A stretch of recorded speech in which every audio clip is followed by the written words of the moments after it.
할렐루야.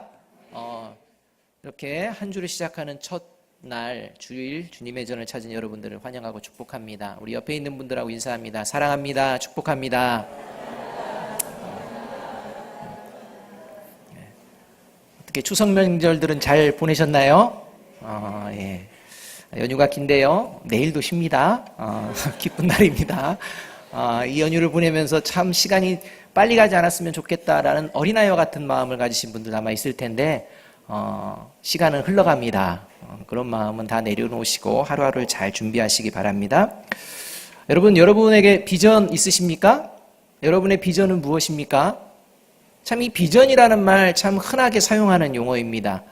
그리고 이 비전을 가지고 많은 이야기들을 하고 있습니다. 이 비전이라는 말은 미래와 관련이 되어 있는 이 말이 이 비전입니다. 이 비전이 있다라는 말은 미래가 기대되어진다. 이 말이 비전이 있다는 거고요. 비전이 없다는 것은 미래가 전혀 기대되어지지 않는다라고 할 때 이게 비전이 없다 이런 말입니다. 따라서 누구나 사람들이라면요 원하는 것이 있습니다. 그게 뭐냐면 비전이 있는 삶이 나의 삶이 되기를 원하는 것입니다. 미래가 있는 그러한 기대되는 삶을 살아가기를 원하는 것이 그리스도인의 모습인 뿐더러 모든 사람들이 동일하게 추구하는 모습입니다. 그래서 비전이 없으면 다들 괴로워합니다. 비전이 있으면 살아갈 만하다 이렇게 이제 얘기하는 것입니다. 그래서 이렇게 비전이 있는 삶을 살아가기 위해서 우리 공부하는 학생들은 어느 대학, 어느 학과에 가는 것이 좋을지, 어떤 직장에 취업하는 것이 좋을지, 또 이제 어떤 사업을 준비하시는 분들은 어떤 사업을 해야 될지, 또 사업 가운데 어떻게 나가야 될지, 또 이제 청년들 같은 경우는 어떤 이성과 결혼을 해야 될지, 또 이제 연세가 들어갈수록 어떻게 노후를 준비해야 할지 등등 이러한 것들을 생각하면 늘 이 비전의 부분들을 생각하게 됩니다. 미래가 보장된 이런 부분들을 준비하고 싶어하는 것이 우리 모든 사람의 소원이고 또 이런 소원을 가지고 고민하고 또 선택하고 그리고 선택한 것을 살아가게 됩니다. 그러다가 이제 아무런 비전도 갖지 못하는 상황에 이르게 됩니다. 아무런 비전, 어떤 비전을 이제 가져도 그 의미가 없어 보이는 그런 상황에 이르게 된다는 것입니다. 그 상황이 어떤 상황입니까? 죽음이라는 상황입니다. 그러니까 이 죽음이라는 상황이 점점 가까워지고 있다면 이제 그 사람의 마음 가운데 점점 사라지는 게 뭐냐면 비전이 사라지는 것입니다. 미래가 보장되지 않는다는 것입니다. 그래서 이제 더 이상 비전을 가지고 살지 않는 이런 경우들을 볼 수가 있습니다. 그래서 이제 연세 드신 분들에게 흔히 우리가 어떤 비전을 가지고 계세요? 라고 물어보면 대부분이 이 나이에 무슨 비전, 꿈 있으세요? 이 나이에 무슨 꿈, 그냥 건강했으면 좋겠어. 이런 소박한 이야기들만을 많이 해주시는 것을 볼 수가 있습니다. 그래서 이렇게 점점점 인생의 황혼이 가까워질수록 이제 미래에 대한 기대와 소망보다는 과거의 것에 많이 관심을 갖게 됩니다. 그래서 자신의 한 생을 돌아볼 때마다 항상 누구에게 소개할 때 명함에다가 써놓는 거 있지 않습니까? 이력서에 써놓는 거 있지 않습니까? 항상 붙는 말 있지 않습니까? 이렇게 말입니다. 현자가 점점 사라지는 것입니다. 전자만 늘어나는 것입니다. 현자가 사라지는 이것을 보면서 참으로 힘겨워하는 이런 모습들이 우리의 인생이라는 것입니다. 우리가요, 모든 인간은 이러한 이 비전이 사라지게 되는 이런 한계점을 경험하게 되는 것이 저와 여러분의 인생입니다. 이 인생을 우리가 잊어서는 안 됩니다. 그런데 이 죽음 앞에서도 이 미래를 향한 여전히 비전으로 살아내는 존재가 있다는 신비가 있습니다. 오히려 이 죽음 앞에서 진정한 비전이 무엇인지 그리고 이 땅을 살아갈 때 어떤 비전으로 살아야 될지를 분명하게 보여내는 이러한 존재가 있다는 것입니다. 그 존재가 어떤 존재입니까? 그리스도인입니다. 여러분, 그리스도인은요, 비전으로 살아가는 존재입니다. 비전으로 세상을 마무리합니다. 그리고 영원한 비전으로 영원히 살아가는 존재가요, 그리스도인이라는 것입니다. 그래서 그리스도인인데요, 비전이 있으십니까? 하는데 없는데요? 하면요, 이거 문제가 되는 것입니다. 하나님은요, 하나님의 자녀들에게 비전을 주시는 분인 줄로 믿습니다. 그 비전은 죽음을 뛰어넘는 비전입니다. 언제나 미래를 향한 비전입니다. 언제나 나아갈 바가 확실한 비전이라는 것입니다. 이 비전이 무엇인지, 이 비전을 어떠한 마음으로 받아들이는지 예수님께서 히브리서 12장 1절 2절에서 잘 말씀해 줍니다. 히브리서 12장 1절 2절은 이렇게 말씀합니다. 이러므로 우리에게 구름같이 둘러싼 허다한 증인들이 있으니 모든 무거운 것과 얽매이기 쉬운 죄를 벗어버리고 인내로서 우리 앞에 당한 경주를 하며 믿음의 주요 또 온전하게 하시는 이인 예수를 바라보자. 그는 그 앞에 있는 기쁨을 위하여 십자가를 참으사 부끄러움을 개의치 아니하시더니 하나님 보좌 우편에 앉으셨느니라. 이렇게 고백합니다. 이제요, 그리스도인들을 어떠한 모습으로 표현하느냐? 믿음의 경주를 살아가는 사람으로 표현을 하고 있습니다. 이제 하나님께 택한 과거의 믿음의 사람으로부터 시작해서 지금 현재를 살아가는 모든 하나님의 백성들은 경주하는 사람들이라는 것입니다. 이 경주하는 사람들이요, 늘 바라보는 것이 있습니다. 그것이 예수 그리스도라고 말씀하고 있습니다. 예수 그리스도의 무엇을 바라보는 것입니까? 예수 그리스도께서 바라보신 비전을 품고 나아가라는 것입니다. 예수 그리스도께서 비전을 품으셨던 그 마지막 자리가 어디냐? 십자가의 자리라는 것입니다. 죽음의 자리라는 것입니다. 모든 사람들이 당시에 가장 수치스럽게 여겼던 그러한 십자가, 그 십자가의 자리에서마저도 주님께서는 무엇을 품었다? 비전을 품으셨다는 것입니다. 어떤 비전이냐? 기쁨의 비전을 품으셨다, 이렇게 말씀합니다. 그 기쁨을 위하여서 십자가를 참으셨다, 이렇게 말씀합니다. 저와 여러분이 이 땅을 살아가면서 그 어떠한 상황 가운데서도 설령 죽음이라는 것이 내 삶의 자리에서 엄습해 올지라도 저와 여러분의 그 삶은 미래를 향하여, 비전을 향하여 나아가는 승리의 삶이 되어지기를 주님의 이름으로 축복합니다. 우리 아름다운 교회 비전, 여러분 아십니까? 주보 앞면에 있습니다. 우리 앞면에 보면 이 비전은 우리가 품어야 되는 비전인 것입니다. 그게 무엇입니까? 예수 그리스도를 알고 예수 그리스도를 전하는 교회입니다. 왜 예수 그리스도를 알아야 하는 것입니까? 예수 그리스도가 하나님의 아들이시기 때문입니다. 이 하나님의 아들이신 예수 그리스도를 알아갈 때 우리는 비로소 예수 그리스도를 바르게 전하는 존재가 되어질 수 있습니다.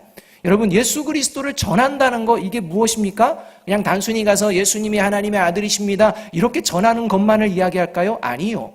예수 그리스도를 전한다는 것은요, 하나님의 비전을 품고 하나님의 비전의 삶을 살아내는 것을 의미합니다.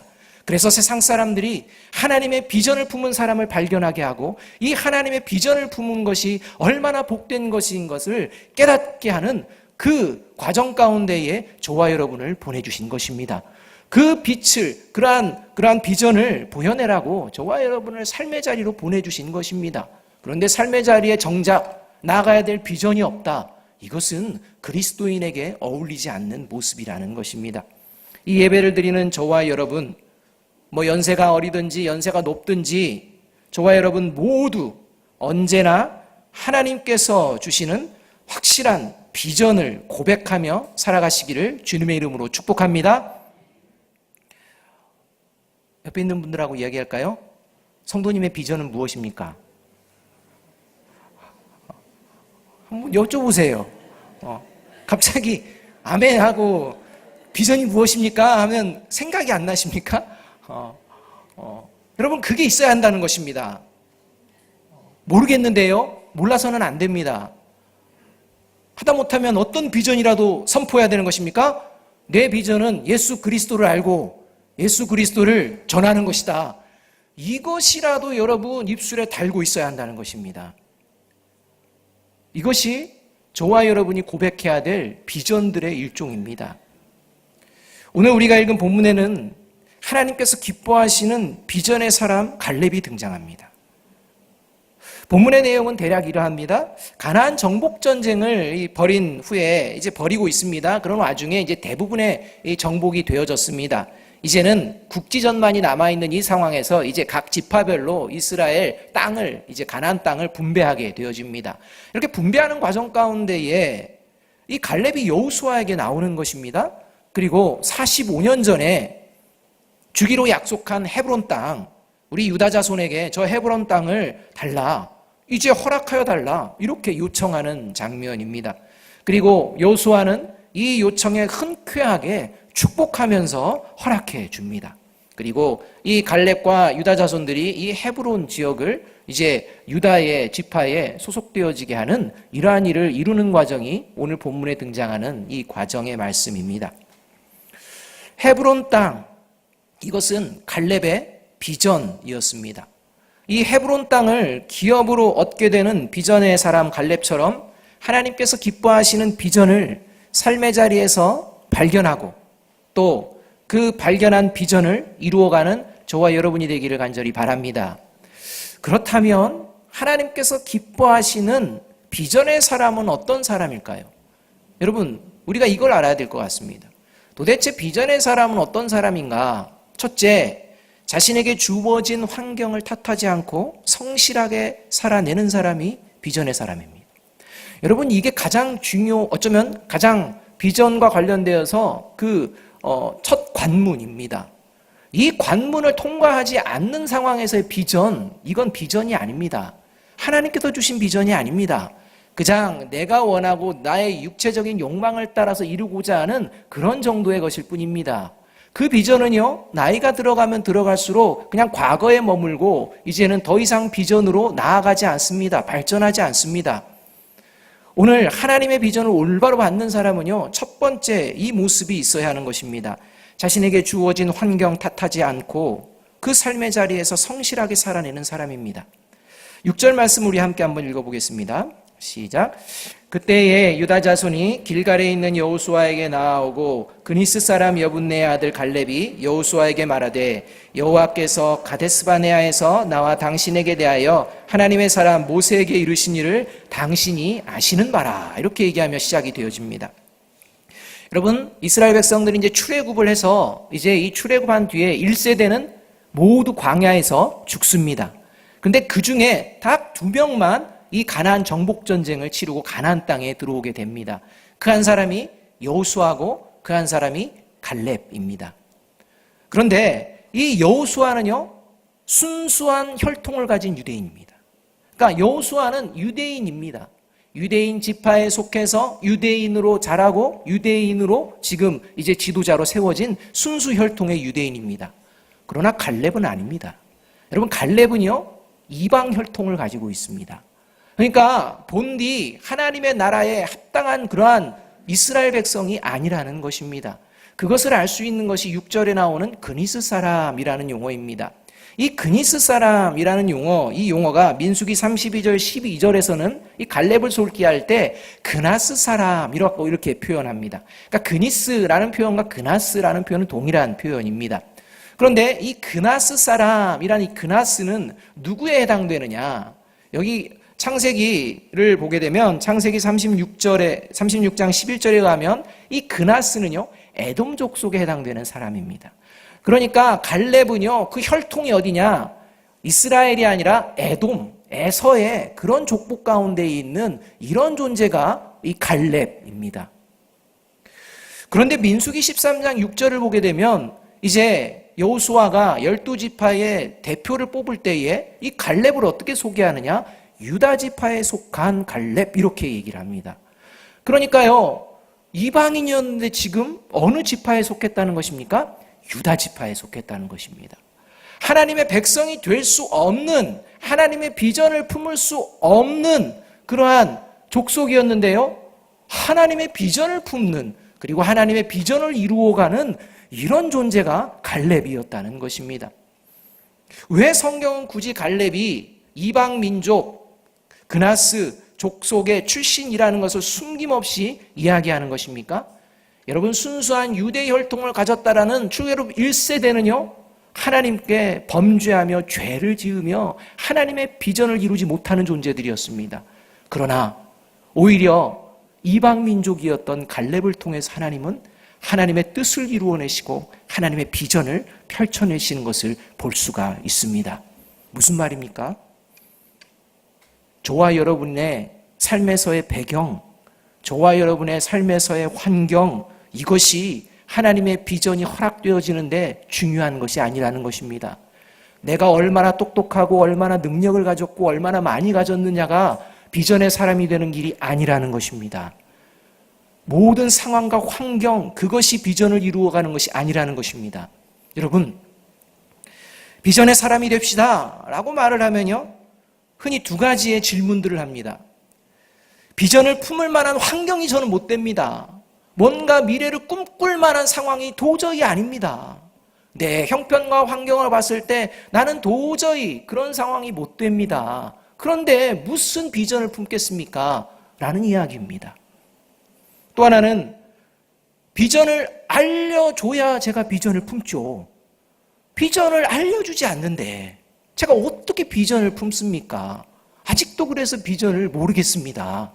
비전을 좀 알려주세요. 이러한 반응들입니다. 여러분, 갈렙은요, 처음부터 헤브론 산지가 갈렙의 비전이 아니었다는 사실을 명심하시기 바랍니다. 여러분, 갈렙은 그의 삶의 비전이요, 헤브론 산지가 먼저 되어진 것이 아닙니다. 갈렙에게 있어서 가장 중요한 자리는요, 내가 처한 지금의 삶의 자리에서 과연 나는 어떤 존재로 살아낼지를 먼저 결단하며 시작했다는 것입니다. 비록 이방인이었지만 이방 문화를 따르며 살아갈 것인지 아니면 하나님의 말씀을 따르는 하나님의 백성으로 살 것인지부터 그는 선택해야만 했었던 것입니다. 아마도 신학자들은 이야기합니다. 이 갈렙은 이제 애굽에서 이스라엘 백성과 함께 있다가 이스라엘 백성들이 출애굽할 때 함께 나왔던 잡족 중에 속했던 한 사람일 것이다. 그리고 나중에 할례를 모두 받고 지파에 소속된 이러한 존재가 갈렙이다. 이 갈렙은요, 출애굽을 할 때 이스라엘 백성에게 역사하시는 하나님을 보았던 것입니다. 경험했던 것입니다. 그리고 이 출애굽하는 이스라엘 백성들을 바라보며 그는 삶의 결단을 내려야 했습니다. 이제 내가 이방 민족으로 살아갈 것인가, 아니면 이스라엘 백성과 함께하는 그런 존재로 살아갈 것인가, 이것을 결단하는 그러한 모습이 보여졌다는 것입니다. 그리고 결국 그는 하나님의 말씀을 따르는 하나님의 백성으로 살아가겠습니다 결단하며 애굽의 자리를 떠나게 된 것입니다. 그리고 그는 애굽의 자리에서 떠난 이후로 계속해서 어떤 삶을 살았느냐, 하나님께서 기뻐하시는 성실한 삶을 살아내었던 것입니다. 그래서 그는 유다 지파의 대표가 되었고요, 그는 또 이제 유다 지파의 대표로서 가나안 땅을 정탐하게 되었습니다. 가나안 땅에 정탐할 때 내가 헤브론으로 가야지 이런 생각하지 않았습니다. 그냥 가나안 땅 정탐하라고 하니 그 하나님의 명령에 순종하며 목숨 걸고 정탐하고 돌아오는 것입니다. 그런데 그 목숨 걸고 정탐하고 돌아와서 보고하는 과정 가운데에 7절에서 이 갈렙의 삶이 어떠한 삶이었는지가 보여지게 되어지는 것입니다. 7절을 보게 되면 갈렙은 자신이 성실함으로 보고하였노라 이렇게 말씀합니다. 다시 말하면 갈렙의 삶은 하나님의 백성으로 살아가기로 결단한 후에 성실하게 그 상황이 어떠하든지 주변의 사람들이 무엇이라고 하든지 내가 하나님의 백성이라는 그 정체성을 잊지 않고 하나님의 백성다운 삶을 여전히 살아내는 이런 모습의 삶을 살아냈다는 것입니다. 그 가운데에 이제 하나님의 비전이 하나님의 때에 그에게 들려지게 된 것입니다. 여러분, 비전이 없으십니까? 아직도 비전을 나는 잘 못 찾겠다, 비전을 잘 모르겠다라고 생각하시는 분이 있으십니까? 그렇다면 먼저 내 자신의 삶의 모습을 돌아보아야 합니다. 상황과 환경을 탓하며 오늘이라는 시간을 하나님의 사람으로 성실하게 살아내지 못하는 그 모습은 아닌지 돌아보아야 합니다. 내가 뭔가 여건이 되어지면 뭐 되겠지만 그렇지 못해서 그냥 되는 대로 그냥 끌려가는 삶을 살면서 하나님 비전을 허락하여 주옵소서라는 기도를 한다면 여러분, 하나님은 그런 기도에 응답하시지 않습니다. 또한 하나님이 비전을 주셔도 그게 하나님의 비전이라고 받아들이지를 못합니다. 여러분, 하나님이 어떠한 마음을 품고 내가 어떠한 모습으로 살아내야 될지 말씀을 읽으며 간절히 기도함 가운데에 또 하나님의 이름을 상황마다 찬양하며 나아가는 삶의 자리가 없는 이런 모습 가운데에 하나님의 비전은 들려지지 않게 되는 것입니다. 오늘 갈렙은요, 이것을 보여주는 것입니다. 그리스도인으로서 삶을 성실하게 살아내기 시작할 때 하나님께서는 반드시 하나님의 자녀에게 하나님의 비전을 반드시 이루실 그 비전을 보여주실 줄로 믿습니다. 이 비전의 사람이 되는 저와 여러분이 되어지기를 주님의 이름으로 축복합니다.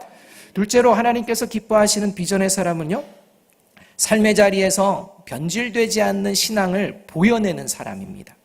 그런데 이 변질되지 않는 신앙을 보여내는 과정 가운데에 늘 어떤 모습이 있느냐? 교회 공동체와 함께 한다는 것입니다. 교회 공동체와 함께 비전을 꿈꾸는 것입니다. 여러분, 이게 굉장히 중요합니다. 11절의 말씀을 함께 한번 읽어보겠습니다. 시작. 모세가 나를 보내던 날과 같이 오늘도 내가 여전히 강건하리니 내 힘이 그때나 지금이나 같아서 싸움에나 출입에 감당할 수 있으니 라고 말합니다. 여기서 갈렙이요, 지금 자신이 꿈꿔왔던 비전을 이룰 수 있습니다 라고 하고 그 비전을 이룰 수 있는 힘이 있습니다 라고 이야기하는데요, 이것은 육체적인 강건함만을 의미하는 것이 아니라요, 이 육체적인 강건함이 어디로부터 나왔는지를 그가 고백하는 것입니다. 이것이 그의 영적인 강건함에서 생겨난 고백입니다. 그의 영적인 강건함이요, 지금 45년 전이나 45년 후나 변하지가 않았다는 것입니다. 그 강건함으로 제가 이제 나아갈 수가 있습니다. 고백하는 것입니다. 그에게 가나안 땅을 차지할 수 있다는 이 하나님의 약속, 이 비전, 특별히 하나님이 약속하신 헤브론을 차지할 수 있다는 이 비전이 그에게 살아서 꿈틀꿈틀하는 그러한 삶이 되어졌다는 것입니다. 이 영적인 강건함은요, 헤브론 땅을 차지할 수 있다는 이 담대함이 갈렙이 지금 혼자서 힘이 강건해서 모든 적들을 물리칠 수 있기 때문에 이제 이 산지를 주십시오 라고 하는 것이 아닙니다. 여러분, 이 갈렙의 이 고백 가운데는요, 내가 이렇게 강건하게 이 땅을 차지할 수 있는 이유는 유다 지파가 나와 함께하고 있기 때문입니다 라는 고백이 함께 있는 것입니다. 여러분, 이걸 놓쳐서는 안 됩니다. 10절에 의하면 현재 그의 나이가 85세입니다. 광야의 생활, 이제 정복전쟁을 치른 것까지 하면 45년 정도의 생활입니다. 여러분, 인간적으로 생각해보면 갈렙에게 있어서의 이 40여 년간의 이 광야 생활은요, 하나님의 부당한 처사로 여겨질 수가 있습니다. 왜냐하면 갈렙은 45년 전에 하나님의 말씀에 성실하게 충성했고 성실하게 보고했고 하나님의 뜻을 바라보며 나아갔던 이런 사람입니다. 나머지 이스라엘 출애굽 1세대와는 다른 이런 믿음의 사람이었다는 것입니다. 거역한 이스라엘 백성과 함께 그 거친 광야를 계속 싸움을 하며 생명의 위협을 느끼며 45년, 40년을 살아갈 이유가 없는 것입니다. 그런데 하나님께서는요, 그로 하여금 40년을 살게 하십니다. 그냥 죄를 지은 이스라엘 백성들이 살아가는 그러한 삶의 현장에서 그대로 함께 있게 합니다. 어쩌면 젊은 청춘, 더 힘이 있을 그때에 뭔가를 이룰 수 있는 그 시간을 허송세월과 같은 그런 시간으로 하나님께서 보내게 하십니다. 그러나 인간적으로는 부당하게 여겨지는 이 험한 45년의 광야 생활이 그에게 있어서는 괴로움과 고통의 시간이 아닌 새 소망과 새 희망이 더욱 살아나는 시간이었다는 것입니다. 여러분, 하나님의 약속, 하나님이 말씀하신 그 땅을 차지하기 위해서는 혼자서의 힘으로는 불가능하다는 것을 안 것입니다. 누구와 함께 해야 됩니까? 하나님을 따르며 하나님을 순종하며 하나님께 헌신된 하나님의 사람들과 함께 할 때만이 내 비전이 이루어짐을 그가 보았기 때문입니다. 그래서 그는요, 변질된 신앙으로 죽을 수밖에 없는 출애굽 1세대들을 바라보며 그들과는 하나님의 뜻을 이루어갈 수 없음을 경험하게 됩니다. 그리고요, 하나님의 약속의 말씀이 그대로 이루어지는 광야에서 이루어지는 장면을 볼 뿐만 아니라 또 하나님께서 새롭게 세우시는 출애굽 2세대를 바라보며 그 출애굽 2세대가 하나님께 헌신된 모습으로 자라나는 이 모습을 바라보며 갈렙은요, 그 안에 있던 이 꿈이 계속해서 연결어가고 있었던 것입니다. 그리고 그렇게 연결어갔던 꿈이 이제 하나님께 헌신된 출애굽 2세들과 유다 지파의 자손들과 함께 이제 가나안 정복 전쟁을 치렀고, 이제 지금 약속하였던, 그리고 이제 바라봤던 헤브론 땅을 출애굽 2세들과 함께 바라보고 있는 것입니다. 출애굽 2세대와 함께 약속의 땅을 바라보며 85세의 나이에도 하나님께서 주신 비전으로 가슴을 뛰며 지금 이 산지를 내게 주소서라고 선언하는 이 갈렙처럼 우리의 자녀들과 우리 아름다운 교회 공동체 성도들이 함께 하나님의 비전을 품고 나아가기를 주님의 이름으로 축복합니다. 함께입니다. 여러분, 그래서 교회의 꿈은 함께요, 개인의 꿈도 함께가 되어지는 것입니다. 그래서 기도하며 이루어가는 것입니다. 요한복음 14장 12절에서 예수님께서는 말씀하십니다. 내가 진실로 진실로 너에게 이르노니 나를 믿는 자는 내가 하는 일을 그도 할 것이요 또한 그보다 큰 일도 하리니 이는 내가 아버지께로 감이라. 주님께서 12제자를 통해 놀라운 역사를 일으키셨듯이 오늘도 하나님께서는 하나님의 온전히 헌신하고 순종하며 하나님의 비전을 품은 자들을 통하여 더 큰 일을 이루시겠노라 약속하고 계십니다. 이 비전을 품는, 이 비전을 발견하는 저와 여러분이 되어지기를 주님의 이름으로 축복합니다. 세 번째로 하나님께서 기뻐하시는 비전의 사람은요, 임마누엘 신앙을 가진 사람입니다. 임마누엘입니다. 임마누엘 신앙을 가졌다는 것은 내가 살아가는 지금 삶의 자리에서 의지할 대상이 누군지 바르게 알고 고백하는 것을 이야기합니다. 함께 12절의 말씀을 읽어보겠습니다. 시작. 그날에 여호와께서 말씀하신 이 산지를 지금 내게 주소서. 당신도 그날에 들으셨거니와 그곳에는 아낙 사람이 있고 그 성읍은 크고 견고할지라도 여호와께서 나와 함께 하시면 내가 여호와께서 말씀하신 대로 그들을 쫓아내리이다 하니입니다. 인간적인 생각으로 전쟁을 치러서 승산이 있을 만한 그러한 때를 기다렸다가 나아가겠다는 것이 아닙니다. 지금 이 산지를 주소서 이렇게 이야기하고 있습니다. 지금 비전의 사람으로 나아가겠습니다. 이렇게 말씀하고 있습니다. 그리고 나서 이 갈렙은 이 산지를 지금 내게 주소서라고 이야기하는 것은 그날에 라는 이야기로 시작을 합니다. 무슨 말이냐면 45년 전 아낙 자손들을 처음 대했을 때도 갈렙의 마음은 이거였습니다. 지금 이 산지를 주소서였습니다. 아낙 자손들을 바라보며 모든 이스라엘 10명의 정탐꾼들은 그들은 너무 거대하고 우리는 이길 수가 없어서 그들 앞에 서면 우리는 메뚜기와 같은 존재밖에 안 된다라고 얘기할 때 갈렙은 그들은 우리의 밥이다 라고 외치며 하나님의 말씀에 순종하면 우리가 그 땅을 차지할 줄로 믿는다 라고 선언했던 그 갈렙의 선언, 45년이 지난 지금 다시 그 마음으로 외치고 있는 것입니다. 여러분, 이제 가나안 정복 전쟁 다 했으니까 이제는 이길만 하니까 지금 이 산지를 주소서, 그게 아닙니다. 처음부터 하나님께서 말씀하시는 것이라면 지금부터 하나님의 뜻으로 살아내겠습니다. 이렇게 고백하며 살아가는 이 모습이었다는 것입니다. 이것이 어떻게 가능한 것입니까? 모든 여건이 마련한 후에 내가 생각하니까, 내가 계산한 방식대로 하니까 참 되겠다라는 것이 아니라 조건은 딱 하나입니다. 하나님이 나와 함께 하시면입니다. 이것이 임마누엘 신앙입니다. 저와 여러분의 하나님은 늘 함께 하시는 하나님인 줄로 믿습니다. 이 늘 함께 하시는 하나님을 의심하지 마십시오. 모든 삶의 자리에 여건 가운데에 내가 뭔가 준비되어지고 이렇게 되어지면 내가 하나님의 뜻을 펼쳐내리라, 이것은 미련한 행동입니다. 이미 하나님이 저와 여러분의 삶의 자리 가운데 함께 하시는 줄로 믿습니다. 믿음이 있다면 그 믿음 가운데에 하나님께서 주시는 비전을 갈구하십시오. 그리고 그 갈구함 가운데에 하나님이 주시는 때를 기다리며 하나님의 비전의 사람으로 오늘부터 살아내기를 힘쓰는 저와 여러분이 되어지기를 간절히 바랍니다. 이것이 비전의 사람입니다. 여러분, 혹시 저와 여러분이 당당하게 세상을 향해 나아가지 못하는 이유, 뭔가 세상 가운데에 주눅들어 있고 하나님을 의지하는 것보다는 나 자신을 포함한 다른 것들을 의지하려고 하는 그런 생각을 있는 것은 아닌지 돌아보아야 합니다. 이러이러한 것들이 준비되면 뭔가 내 삶이 펼쳐질 것이라는 막연한 생각에 그냥 비전 주십시오 하는 것은 아닌지 돌아보아야 합니다. 이미 하나님은 저와 여러분에게 비전을 주셨습니다. 이 비전을 발견해내면 됩니다. 이 비전을 품고 나아가려는데 두려움이 있는 것은 아닙니까?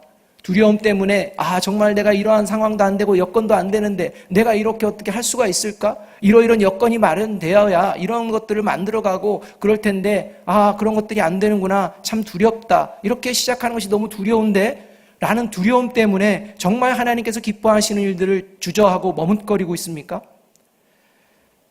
지금 갈렙이 차지하려는 땅은요, 바로 험하고 점령하기 참으로 어려운 곳이요, 큰 안악자손이 있고 험한 산지라고 고백을 하고 있습니다. 일반적인 상식과 경험으로는 차지하기 어려운 것입니다. 많은 희생도 생겨날 수 있습니다. 여기에 갈렙은요 2인자입니다.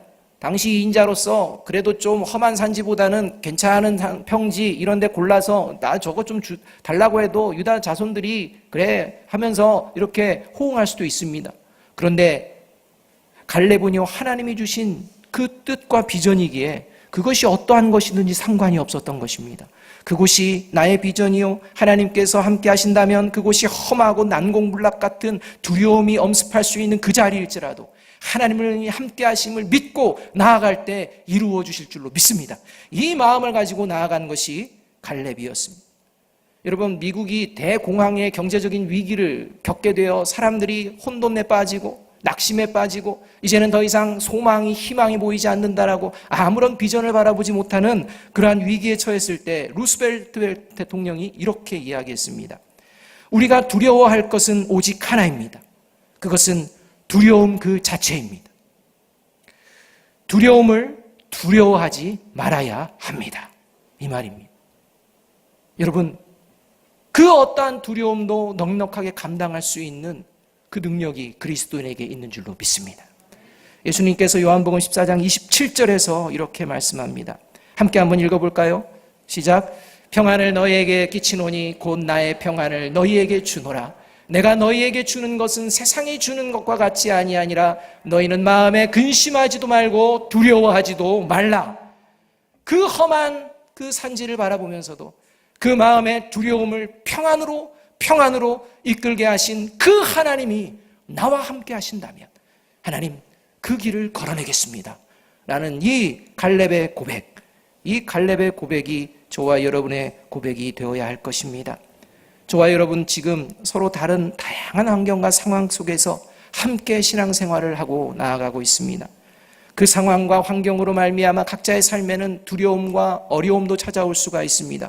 그러나 하나님의 자녀임을 잊지 마십시오. 하나님의 자녀된 공동체가 있음을 잊지 마십시오. 기도할 수 있음을 잊지 마시기 바랍니다. 말씀이 있다는 것을 잊지 마시기 바랍니다.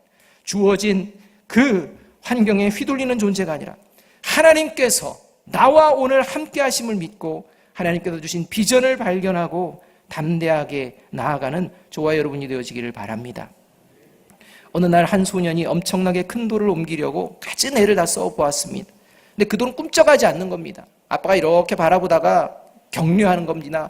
자, 너가 가지고 있는 온 힘을 다해서 움직이면 그 돌은 반드시 움직일 거야 라고 이야기해 줍니다. 소년은 다시 힘을 다해서 밀어봅니다. 그러나 밀리지가 않는 겁니다. 그때 아버지가 내 모든 힘을 다 사용하였느냐? 라고 물어볼 때 이 아들이 네 라고 힘없이 대답합니다. 그때 아버지가 이야기합니다. 아니야, 넌 네가 쓸 수 있는 모든 힘을 사용하지 않았어. 넌 아직까지 이 아빠의 도움을 구하지 않았잖아 라는 것입니다.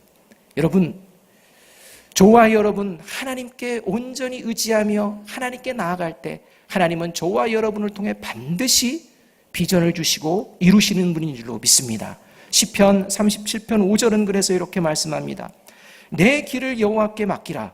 그를 의지하면 그가 이루시고. 여러분, 임마누엘 신앙은요, 지금 하나님이 나와 함께 하심을 믿고 그냥 하나님께 전적인 삶을 의탁하는 것입니다.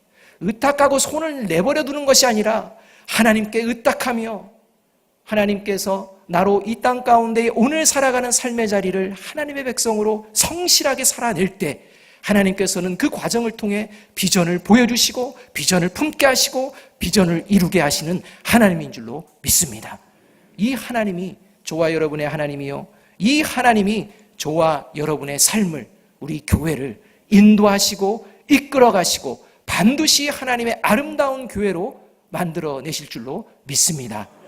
예레미야 17장 7절은 말씀합니다. 무릇 여호와를 의지하며 여호와를 의뢰하는 그 사람은 복을 받을 것이라. 하나님의 비전의 복으로, 비전의 사람으로 살아내는 우리 모두가 되어지기를 주님의 이름으로 축복합니다. 기도하겠습니다. 사랑과 은혜가 풍성하신 아버지 하나님, 이 예배를 드리는 하나님의 자녀들 모두에게 하나님께서 주시는 비전을 품게 하여 주시옵소서. 세상은 감당할 수 없는 그 비전, 그러나 하나님의 백성이기에 하나님의 비전으로 살아내게 하여 주시고, 모든 상황 가운데 늘 함께 하시는 하나님을 의지하며, 하나님, 오늘 나에게 펼쳐지는 삶의 자리로 말미암아 그 상황들을 탓하는 것이 아니라 그 상황 가운데에 함께 하시고 붙드시는 하나님의 그 손길을 의지하며 나아가는 귀한 사람들로 살아내게 인도하여 주시옵소서. 십자가의 능력을 덧입게 하여 주옵소서. 우리 아름다운 성도들을 통하여 세상이 하나님의 살아계심을 보게 하여 주옵소서. 예수 그리스도의 이름으로 감사하며 기도하옵나이다. 아멘.